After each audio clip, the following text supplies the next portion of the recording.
तो जैसे हम लोग तो हरे कृष्ण महामंत्र बोल रहे हैं, उसके पीछे गुरु परंपरा चल रही है, पूरी उसकी कृपा है। लेकिन बहुत सारे लोग हैं जो ओम नमो भगवते वासुदेवाय बोल रहे हैं या ओम नमो नारायणाय बोल रहे हैं, तो क्या उन लोगों को कुछ लाभ प्राप्त होगा, नहीं होगा? क्या उन लोगों को भगवत धाम में प्रवेश करने का अवसर मिलेगा कि नहीं मिलेगा? यही प्रश्न है ना आपका?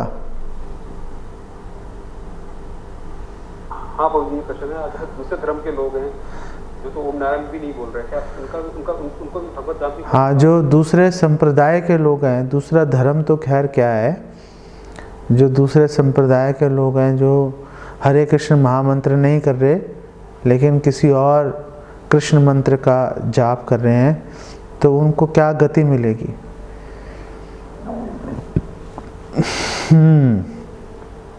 पहली बात यह है कि भगवान कृष्ण ने 4 प्रमाणिक संप्रदाय बनाए हैं।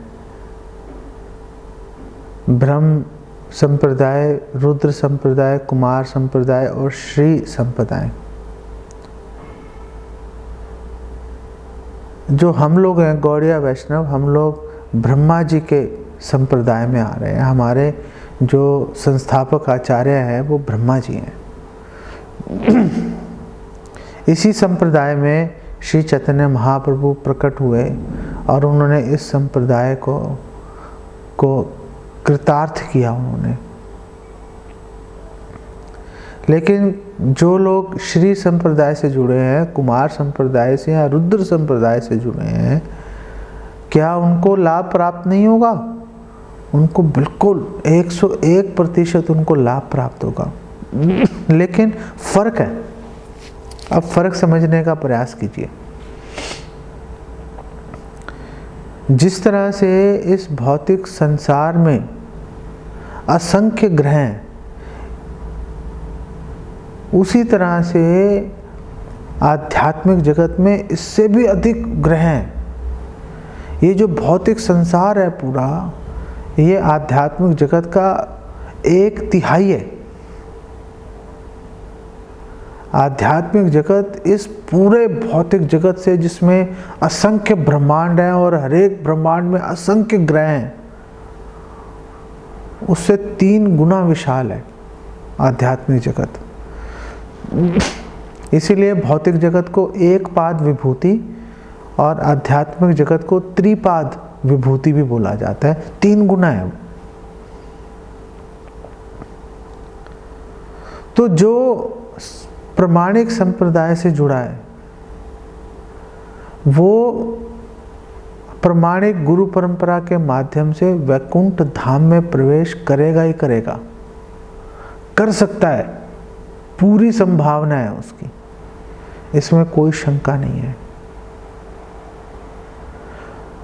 तो क्या ओम नमो भगवते वासुदेवाय का जप करने वाला व्यक्ति भगवत धाम वैकुंठ में प्रवेश कर सकता है? बिल्कुल कर सकता है, बिल्कुल कर सकता है। लेकिन श्री चैतन्य महाप्रभु हमें वैकुंठ में प्रवेश का हमें मार्ग दिखाने नहीं आए। चैतन्य महाप्रभु ने एक्सप्लेन किया, जब वो सनातन गोस्वामी को, रूपा गोस्वामी को शिक्षाएं दे रहे थे अलग अलग समय पर, तो उन्होंने बताया कि भगवान कृष्ण से संबंध 5 मुख्य तरह से हो सकता है। शांत, दास्य, साख्य, वात्सल्य, माधुर्य। इन 5 रसों के अंदर एक भक्त भगवान से अपना संबंध स्थापित कर सकता है, भगवत धाम में प्रवेश कर सकता है और वहाँ पर इन 5 रसों के अंदर भगवान की सेवा कर सकता है। आगे श्री चैतन्य महाप्रभु ने एक्सप्लेन किया कि जो माधुर्य रस है वो सर्वोत्कृष्ट है, वो सर्वश्रेष्ठ है। और फिर श्री चैतन्य महाप्रभु ने कृपावश बताया कि ये जो माधुर्य रस है, इसमें भी 2 तरह के भाव हैं, स्वकीय और परकीय। स्वकीय मतलब कृष्ण को अपने पति के रूप में मानना, और परकीय मतलब कृष्ण को अपने प्रेमी के रूप में स्वीकार करना। और फिर श्री चैतन्य महाप्रभु ने बताया कि जो परकीय भाव है वो स्वकीय भाव से कहीं अधिक श्रेष्ठ है। और फिर चैतन्य महाप्रभु ने बताया ये जो परकीय भाव है इसमें भी मुख्यतः दो इसके अंदर विभाग है।